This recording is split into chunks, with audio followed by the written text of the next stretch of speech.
Halo Sobat Pensa, kembali lagi di Podcast Pensa. Spend your time with podcast.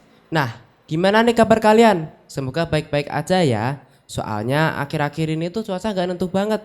Kayak kadang panas banget, kadang dingin banget. Oh iya, kenalin, aku Fawas Alvarezel yang bakal nemenin kalian ngobrol sama teman aku. Hari ini ada yang tahu nggak kita lagi ngapain? Yap, betul banget. Hari ini aku lagi sama temen aku yang baru aja juara Olimpiade IPA tingkat kabupaten. Halo Kak, boleh perkenalan diri dulu nggak? Namanya Hai, siapa? perkenalkan nama saya Farah Gasani Prabowo, saya dari kelas 9D. Oke, halo Kak Farah. Hai. Sebelumnya aku mau ngucapin dulu ya, selamat udah juara satu Olimpiade IPA. Dan menurut aku pencapaian kakak itu keren banget. Ya, makasih. Oke, hari ini aku mau tanya-tanya nih tentang Olimpiade IPA kemarin. Boleh nggak ya? Boleh. Oke, jadi kamu bisa ceritain nggak gimana sih rasanya waktu diumumin jadi juara satu Olimpiade kemarin?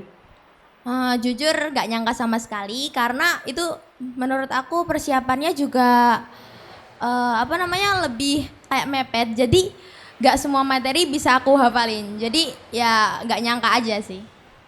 Oke, dan mungkin kamu setelah itu bisa tidur dengan nyenyak nggak?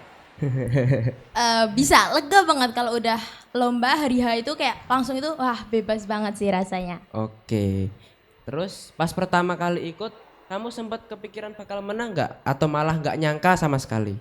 Nggak nyangka sama sekali. Aku ikut OSN IPA itu tuh cuma iseng kayak wah aku bisa nggak ya coba gitu karena ya mungkin seru. Oke, nah lanjut ke pertanyaan ketiga. Aku mau tanya nih, apa sih motivasi terbesar kamu buat ikut OSN IPA? Motivasi terbesar aku yang pertama itu nyari piagam buat bisa masuk ke SMA yang aku pengenin.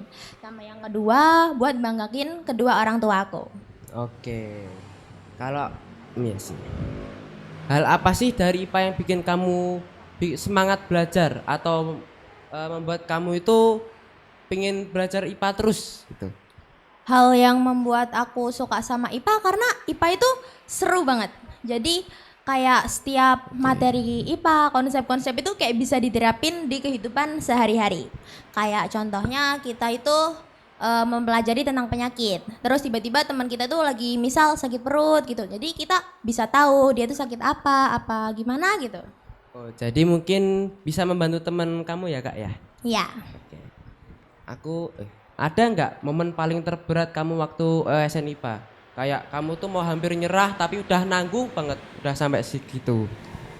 Ya banyak banget, apalagi pas sebelum OSN IPA ini kayak kita tuh kan ada ujian, ada ulangan, itu tuh beneran tabrakan banget. Jadi eh, susah buat ngatur waktu belajar IPA, OSN buat OSN, sama buat ulangan. Jadi ya susah. Ya, aku juga paham kok. Aku juga pernah ngerasain itu. Dan pas lomba kemarin, ada nggak soal yang bikin kamu, wah kok ini susah banget ya, kayak kok nggak ada di buku sama sekali kayak gitu. Ada dan lumayan banyak sih karena materinya itu ternyata banyak yang dari SMA.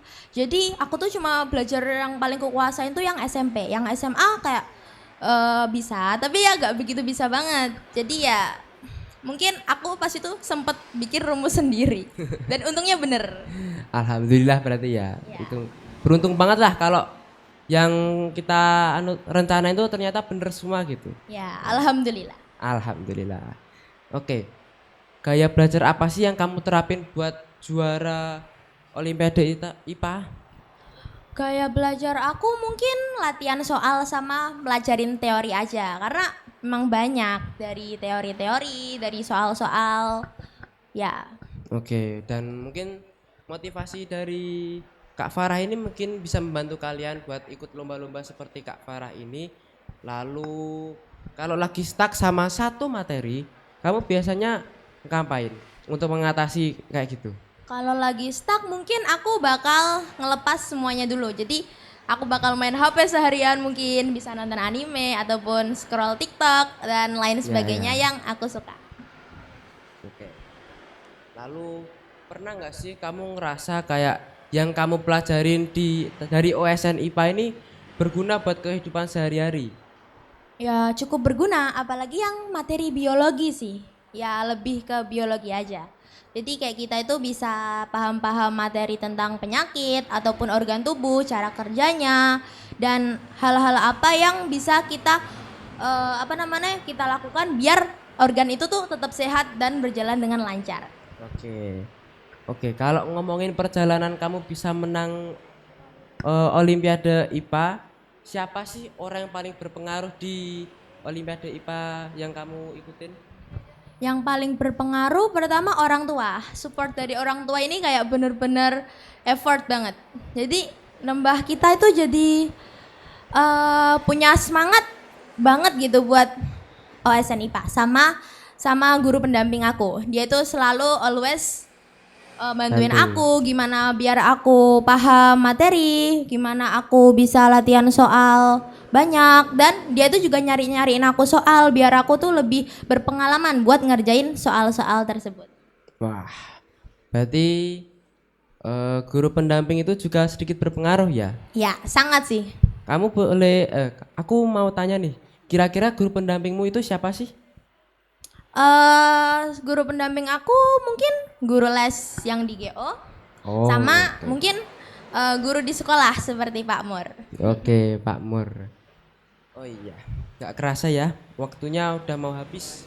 Ya, Lalu aku juga mau tanya nih, kesan pesan ikut podcast kayak podcast broadcast ini gimana? ini jujur podcast pertama aku jadi agak nervous. Iya. Dan oke teman-teman, sekian dari kami. Assalamualaikum warahmatullahi wabarakatuh.